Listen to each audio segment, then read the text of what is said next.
everybody. Dunkley here. Welcome to another episode of Dawn's Disney Movie Reviews. Let's talk about the Disney Studios after the release of Snow White and the Seven Dwarfs. After Snow White was released and was a success, Walt tried to see if he could make lightning strike twice with his next animated feature, Pinocchio. When that movie was released in 1940, it was beloved by critics and audiences, but it was unfortunately a box office flop. During the same year as Pinocchio, Disney released their most experimental movie, and that's what I'm reviewing this week. Released on November 13th, 1940, the movie is Fantasia. The movie opens with an orchestra of live action musicians taking their places and warming up.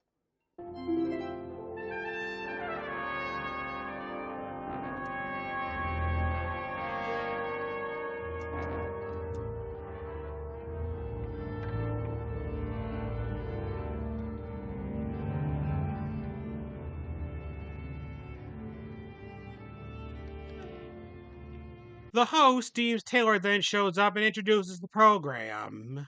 What you're going to see are the designs and pictures and stories that music inspired in the minds and imaginations of a group of artists. In other words, these are not going to be the interpretations of trained musicians, which I think is all to the good. Now, there are three kinds of music on this Fantasia program. First, there's the kind that tells a definite story. Then there's the kind that, while it has no specific plot, does paint a series of more or less definite pictures. Then there's a third kind, music that exists simply for its own sake. Now, the number that opens our Fantasia program, the Toccata and Fugue, is music of this third kind. The conductor, Leopold Stokowski, then takes his place on the podium and begins conducting the orchestra.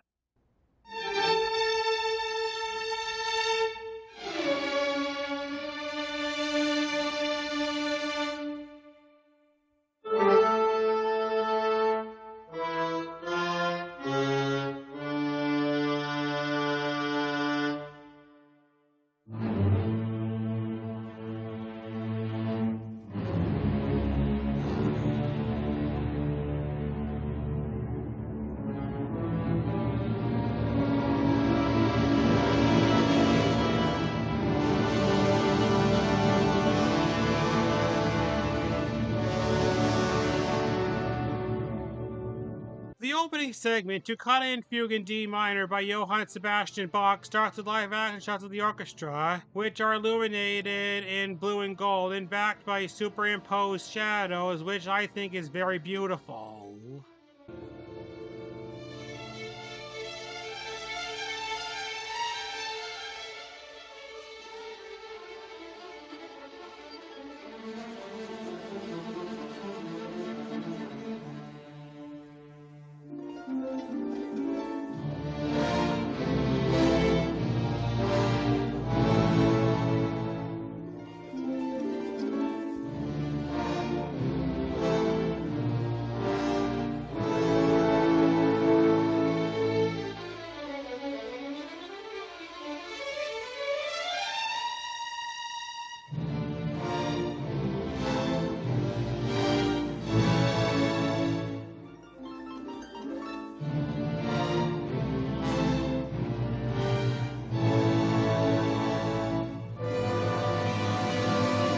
It then goes into abstract animation that reflects the music, such as animated lines that become violin bows.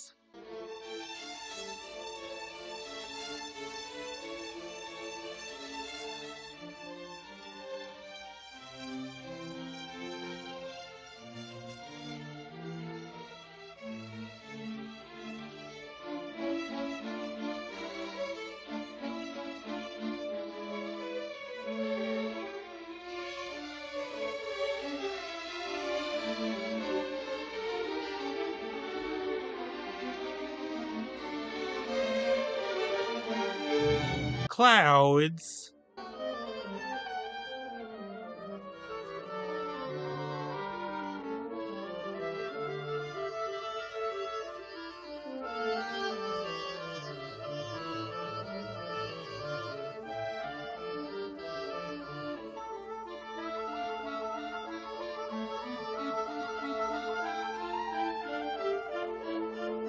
and other stuff.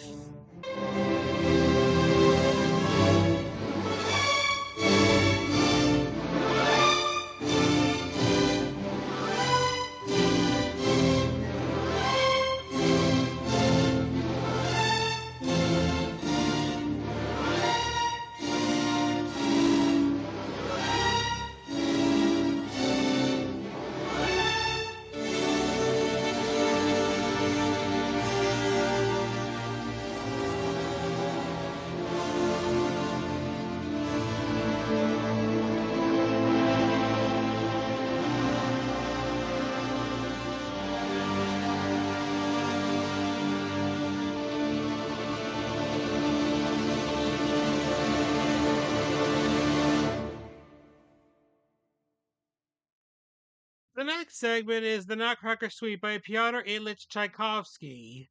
The story of the Nutcracker has been taken out, and instead it shows the changing of the seasons. The Dance of the Sugar Plum Fairy shows little fairies putting dewdrops on stuff.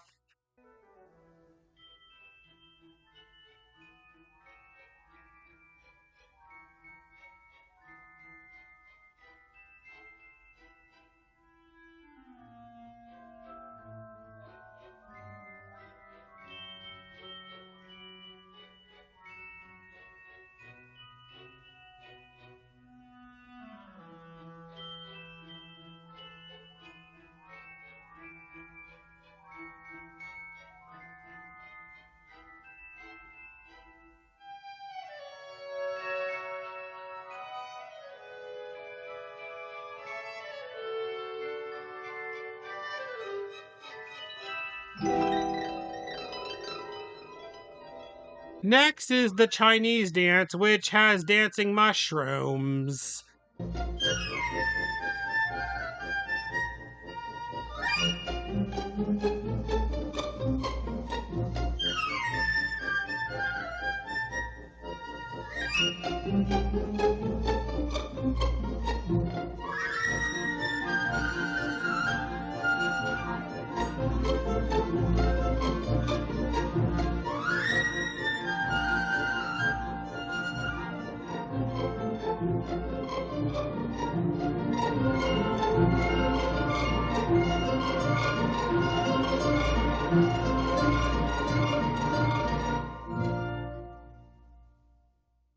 Then there's the Dance of the Reed Flutes, which has multicolored blossoms shaped like ballerinas dancing on a stream.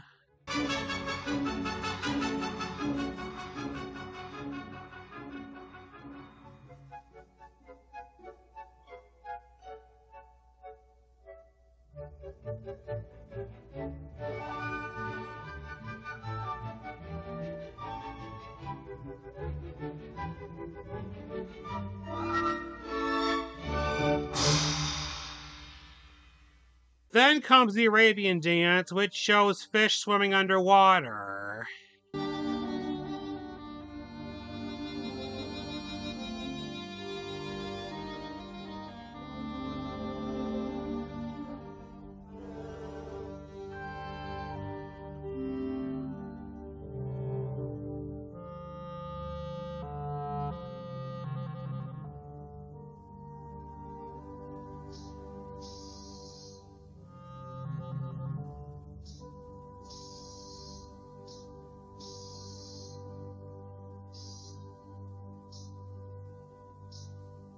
Next is the Russian dance, which shows high-kicking thistles dressed as Cossacks and orchids dressed as lovely Russian peasant ladies.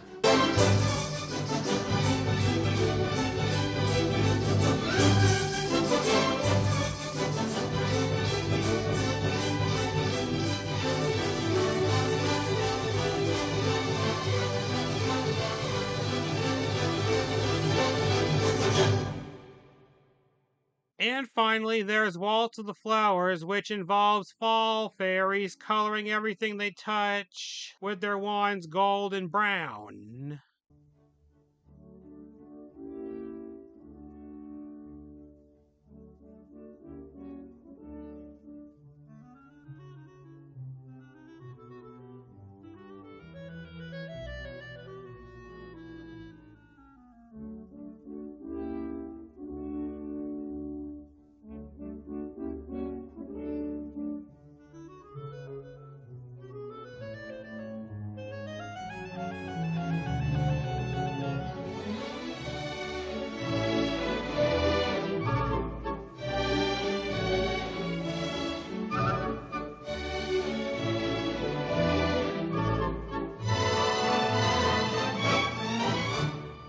Then frost berries show up, and everything becomes part of an icy jewel-like pattern among falling snowflakes.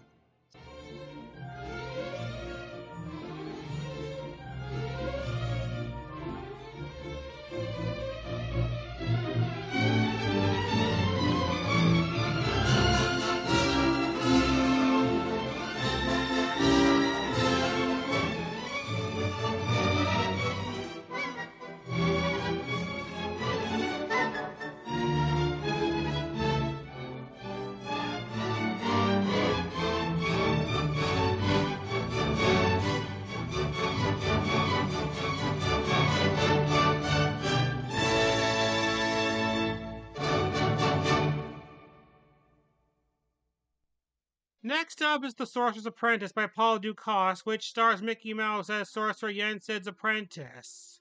Mickey carries buckets of water to fill a cauldron while Yensid does sorcery.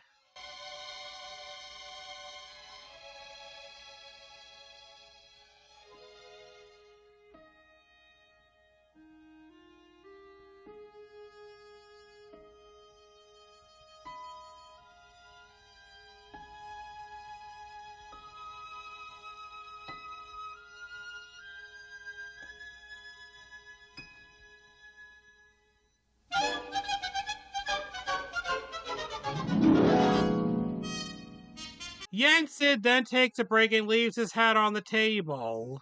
After Yensid leaves the room, Mickey uses the hat to bring a broom to life and has it carry the buckets of water for him so he can take a break.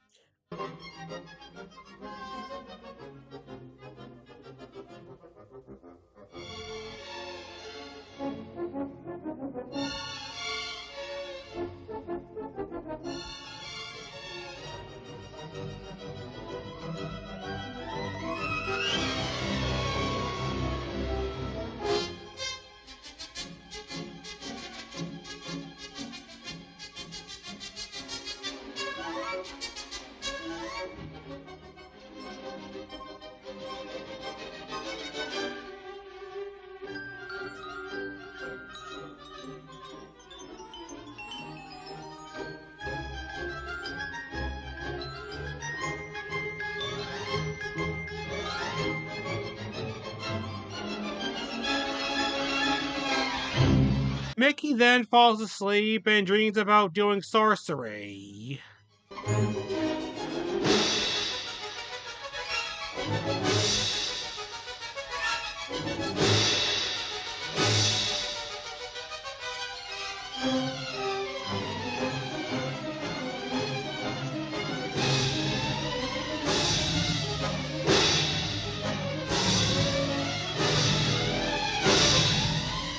He then wakes up and sees that the broom is flooding the place, but he can't stop it.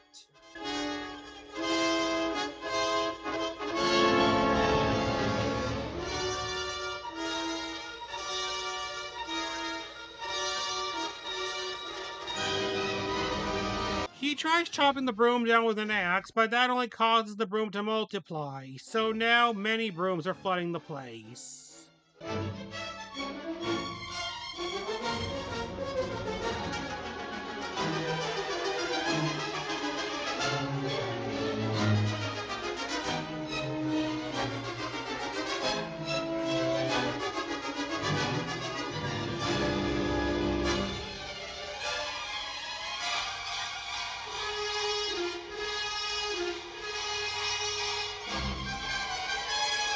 Sid then returns after hearing the commotion and puts a stop to it. He's not very happy with Mickey for using his hat, so Mickey gives the hat and broom back to Jensen and goes back to carrying the buckets of water himself.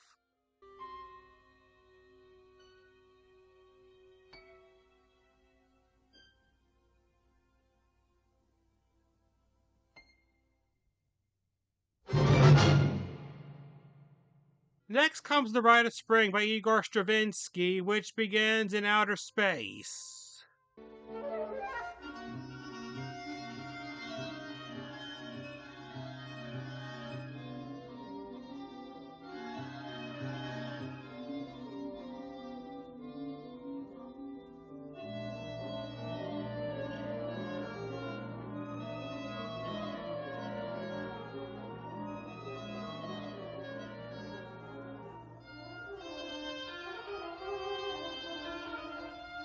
Then on Earth, millions of years ago, there are smoking and exploding volcanoes.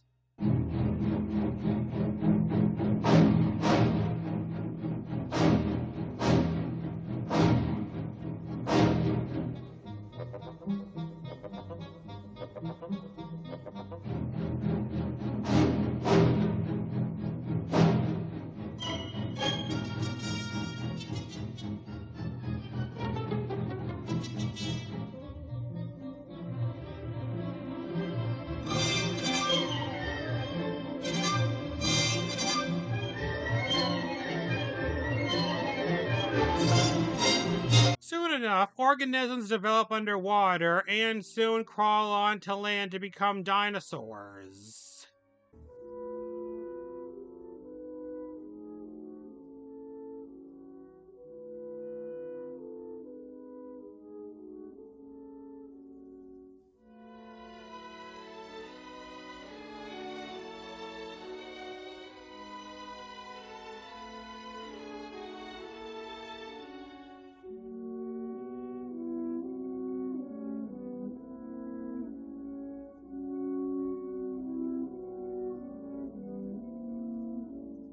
At one point, a T-Rex shows up and attacks. A Stegosaurus fights it and the T-Rex wins.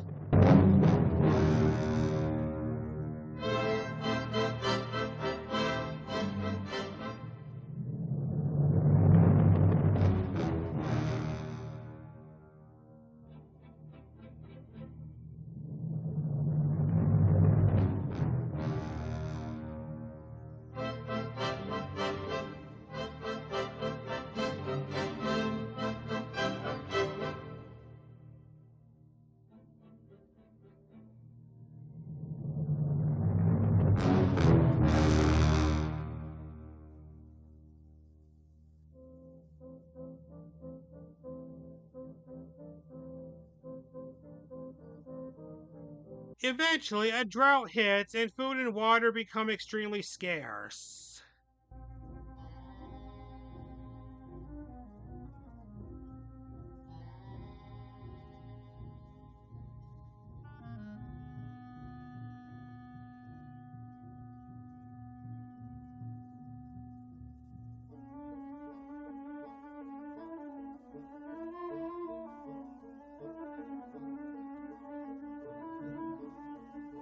The dinosaurs keep looking for food and water, but they all die from dehydration and starvation.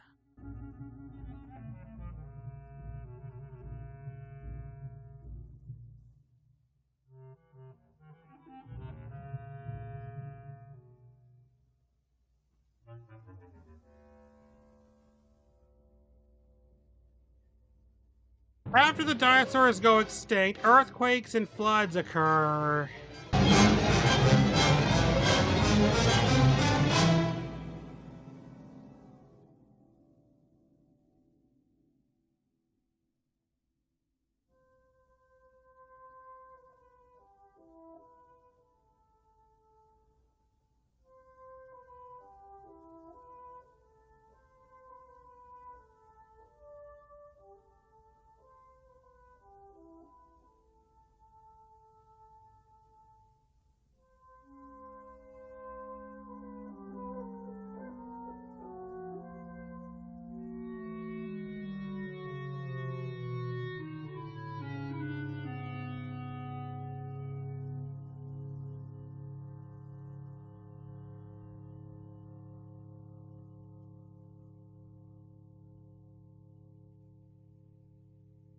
After the Rite of Spring, the orchestra has a 15-minute intermission.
Once the intermission's over, the program continues and the musicians retake their places.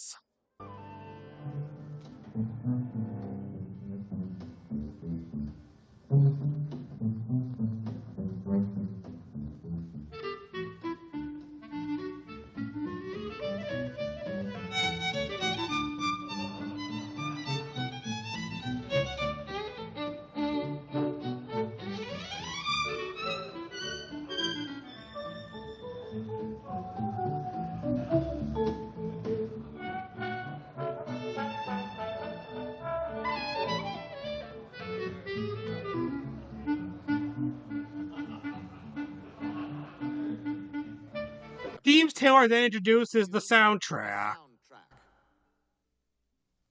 All right, come on. That's all right. Don't be timid. Add a soundtrack. Now, watching him, I discovered that every beautiful sound also creates an equally beautiful picture. Now, look. Will the soundtrack kindly produce a sound? The soundtrack mimics a bunch of musical instruments such as a harp,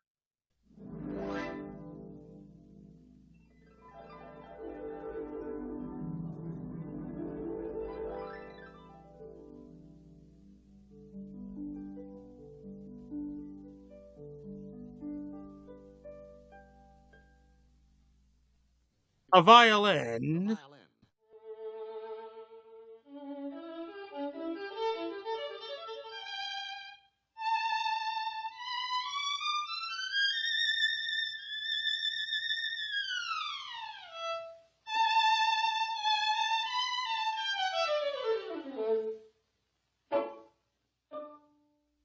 a flute,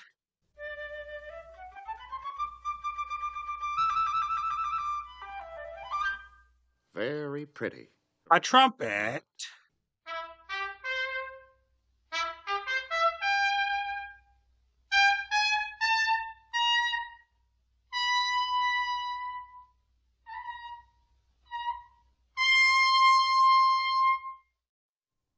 a bassoon,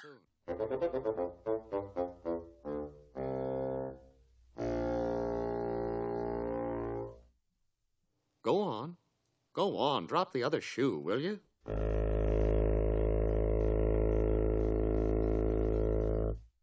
and finally a bass drum.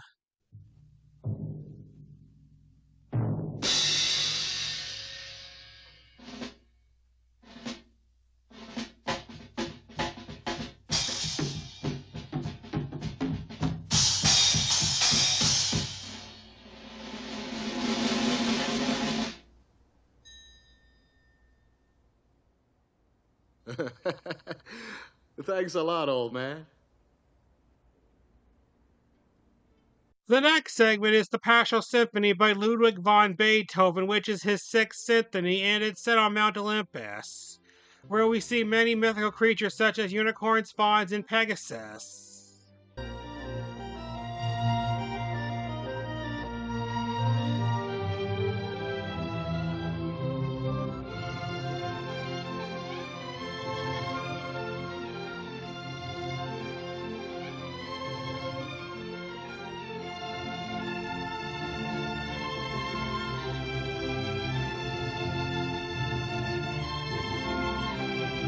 Then in a forest, some centaurets are getting ready for meeting with some centaurs with help from some cherubs. The centaurs and centaurettes then meet and fall in love.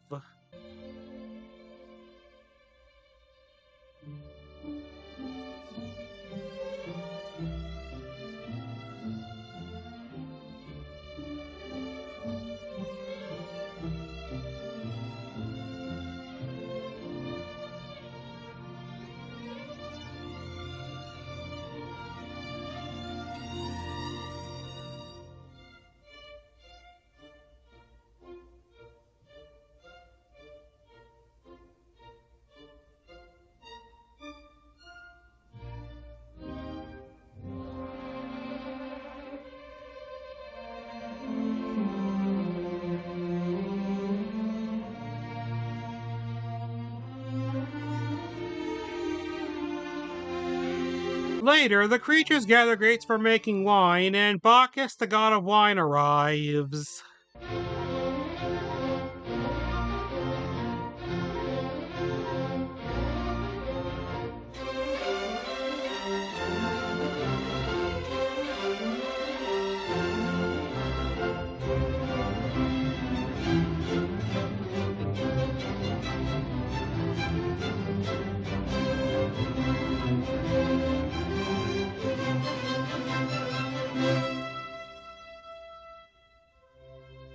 Suddenly, the party gets interrupted by a storm, and Zeus, the king of the gods, is handed lightning bolts forged by Vulcan, and he plays darts with them.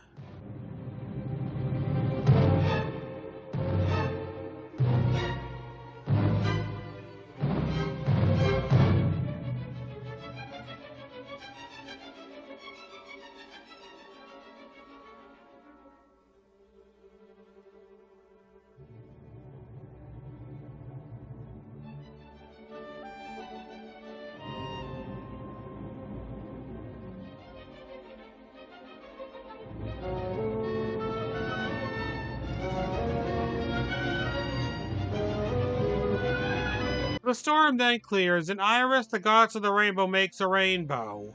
Apollo rides his sun chariot across the sky, then Morpheus makes the sky dark, and Diana uses the new moon as a bow to shoot an arrow which fills the sky with stars.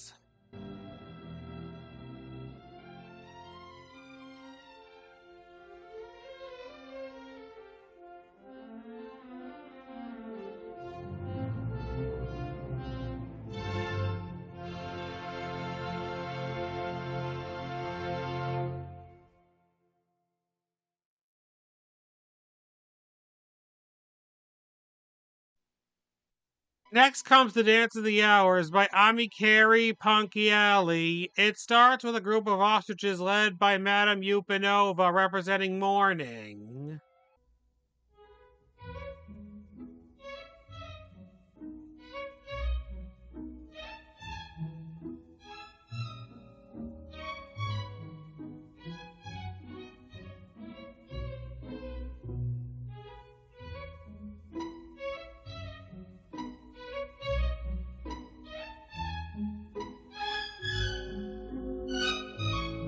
The ostriches are then fed fruit for breakfast, and then they chase after Madame Upanova for some grapes, which fall into a water fountain, out of which comes Hyacinth Hippo, and she and her servants represent afternoon.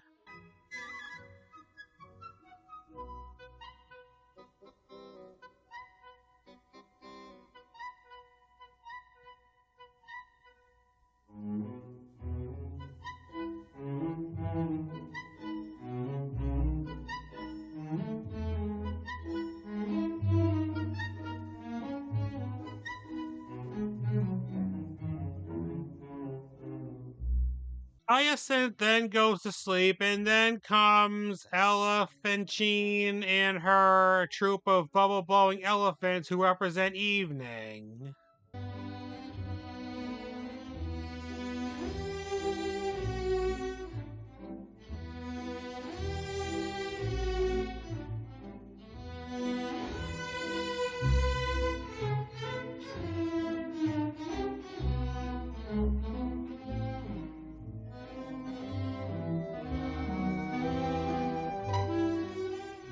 The elephants are then blown away, and a group of alligators show up to represent night.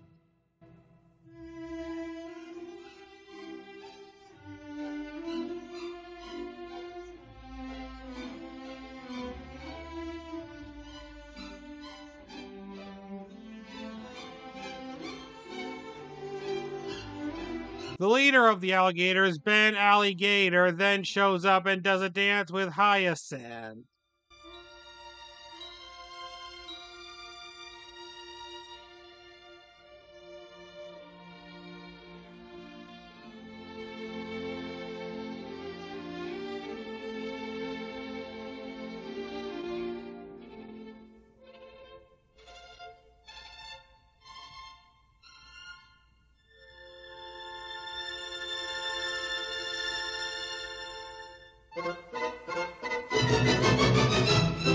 All the animals then do a dance together as a grand finale.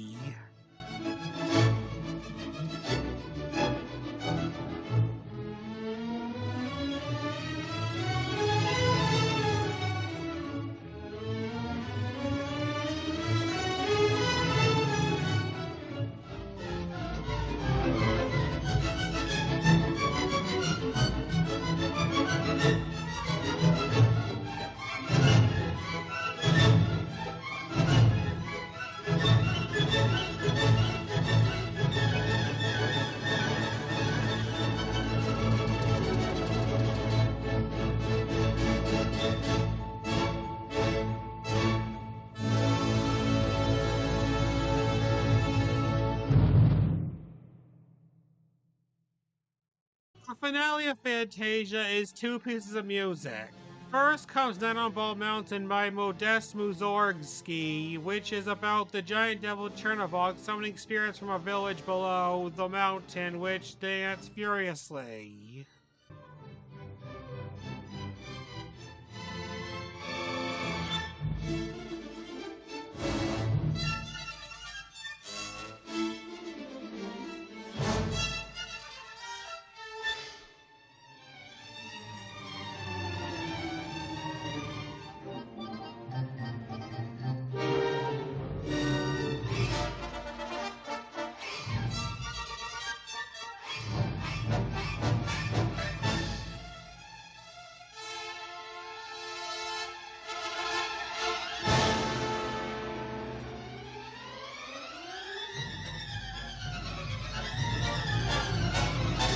Chernobog picks up some of the demons, drops them into the volcano, pulls them out, turns them into flaming ladies, then animals, and finally alien looking things.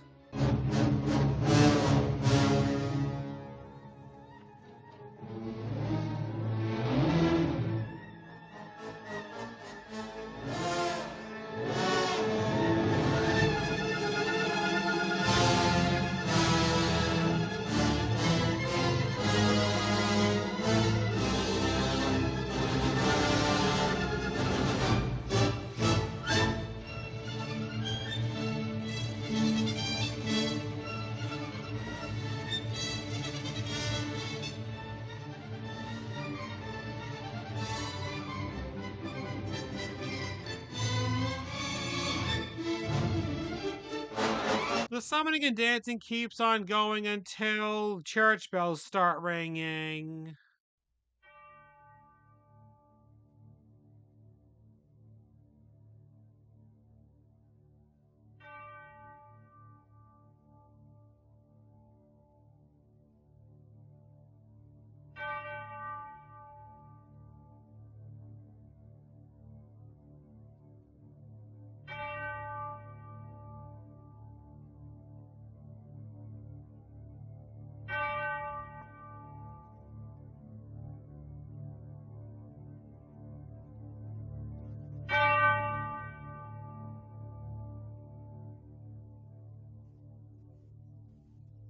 The spirits return to their graves, and Chernobog covers himself with his wings as Ave Maria by Franz Schubert, the second piece of music for the finale, starts.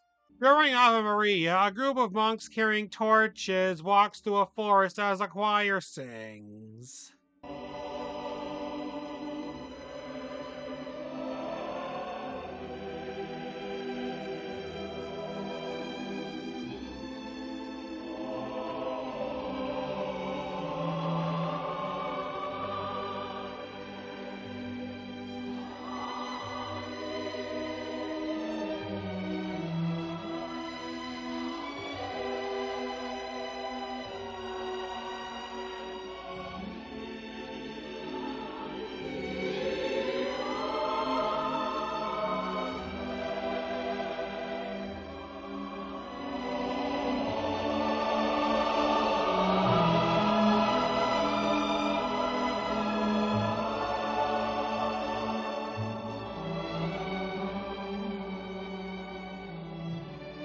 The movie then ends by showing the sun rising from behind some hills.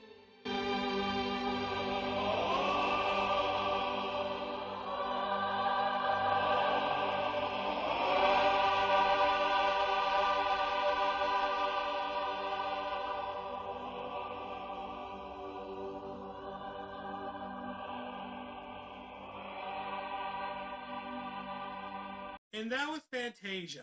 What did I think of it? I loved it. It's definitely one of Disney's most unique movies ever made. But unfortunately, it was a box office bomb.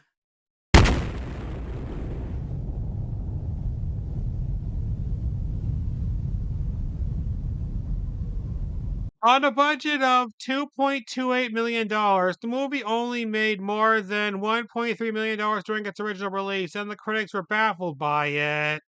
As time went on, the movie became more popular and was re-released a bunch of times, like in 1942, 1963, 1969, and 1990, which brought its lifetime gross up to between $76.4 million and $83.3 million domestically, and the critics gave it better reviews. Now let's move on to the production of the film. In 1937, Mickey Mouse's popularity was going down, and the studio became more interested in Donald Duck than Mickey. So Walt decided to have Mickey star in a special short called The Sorcerer's Apprentice, based on the poem by Paul Dukas. One night, while Walt was eating at Chasen's in Hollywood, he met famed conductor Leopold Stokowski. While they were talking, Walt mentioned his Sorcerer's Apprentice project, and Stokowski offered to conduct it. When conducting The Sorcerer's Apprentice, Stokowski and his orchestra took 3 hours early one morning to do it. However, the short's budget kept growing that Walt and his brother Roy got worried that they wouldn't be able to make their money back. So Stokowski offered to conduct more shorts, and so they got to work on the concert feature. When picking what musical pieces to use and what animation to match them with, they brought in music critic Deems Taylor to help, and he would appear on camera as the master of ceremonies to introduce all the segments. Once they chose all the music, they then thought about what the title would be. For most of the development, it was called the concert feature, and they tried to think of something better. After going through many different titles, they went with Fantasia. When creating the Toccata and Fugue segment, the animators were told to stay true to the designs of effects animator Cy Young, and then German artist Oscar Fischinger was brought in to create the overall look. However, in order to avoid offending audiences, Walt scaled back on the abstractness. When creating the Nutcracker Suite, it was added because it was a familiar piece of music to people around the world. The story of the Nutcracker was removed and replaced with the changing of the seasons, but still contained elements of ballet. When animating the segment, each cell, which was only a 24th of a second, took about 3 to 4 hours to make. When creating The Sorcerer's Apprentice, which by the way is the only segment in the movie where its story stays true to its musical piece, Mickey Mouse was given a redesign in order to make him more expressive. So animator Fred Moore took on the job and gave Mickey Mouse eyes with pupils instead of just dots. As for Sorcerer Yen Sid, he was drawn to look like Walt and even does his famous eyebrow raise. For the Rite of Spring, it originally had the dawn of mammals and the first humans, but that was changed to make it about the origins of life on Earth. For the beginning of the segment with the smoke and exploding volcanoes, they used effects animation such as mud vats to animate the lava, and cans of paint turned upside down with paint coming out were used to animate the smoke. For the dinosaurs, they were a challenge for the animators because they had to make them move like real dinosaurs. When making the Paschal Symphony, it was originally supposed to be accompanied by Pierne's Si Delise, but the piece wasn't long enough, so they used Beethoven's Six instead. For the re-releases of the film, 2 black centaurettes were removed because they were servants to the white centaurettes. For Dance of the Hours, it was a parody of dance segments featured in movies at the time. Even the choice of music was part of the joke. For this segment, the animators had to get familiar with the art of ballet. They also had to animate ballerinas dancing as well as depict them as animals. When making Night on Bald Mountain and Ave Maria, they were both designed by Kai Nielsen. For Chernobog, he was animated by Bill Titla, and they brought in Dracula actor Bela Lugosi to do Chernobog's poses, but Titla didn't like them and instead had the director of the segment, Wilfred Jackson, do the poses without a shirt on. When making the Ave Maria scene, it actually had very little animation. It took a team of 9 men 6 days and nights to create it by using a horizontal multiplane camera which was set up across the whole 154-foot length of the Disney Studio soundstage. Originally, the ending was supposed to go through a cathedral of trees, and inside there would be a stained glass window, and inside was a statue of a Madonna. But then they thought it was too religious, so they changed it by showing the sunrise from behind some hills. During the production of the film, Walt Stokowski thought that the music should be better. So with the help of Disney's engineering team, they came up with a technique called Fantasia, which was an early version of surround sound. There would be speakers all around the room, and a bunch of people would be controlling the audio channel movements. During its original release back in 1940, Walt wanted audiences to experience the film like an event. However, because the movie was like no other at the time, Disney's distributor, RKO, refused to release it. So Disney did it themselves. For the roadshow experience, trained people were hired to cue the curtains and lighting, theater marquees were set up, the staff took each person to their seat, and program booklets were handed out. But like I said before, it all failed. And now it's time for me to give my opinion on the film. In the end, Fantasia is just a phenomenal movie. Before I ever saw it, I used to think it was about Mickey Mouse trying to stop Chernobog from taking over the world, and Chernobog would send all these creatures and things to stop Mickey. But then when I found out that that wasn't the story and that it was just a bunch of silent cartoons, I was disappointed. But as time went on, I fell in love with it, and with all that said, I give Fantasia the highest rating of 5 gold stars. Well, that's it for Fantasia. Be sure to join me tomorrow when I'll be reviewing the film's sequel. And if you enjoyed this video, then make sure to tell your friends about me. Leave the questions in the comments below. Subscribe, hit the like button, check out my Macari account, links in the description below, and tell me how I can improve my videos.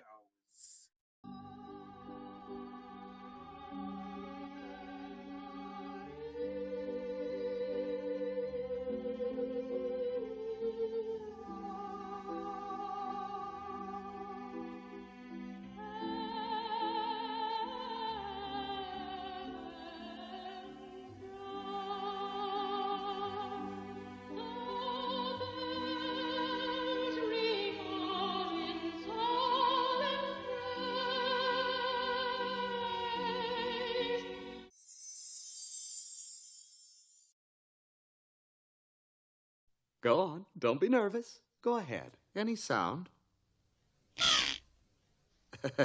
Well, that isn't quite what I had in mind.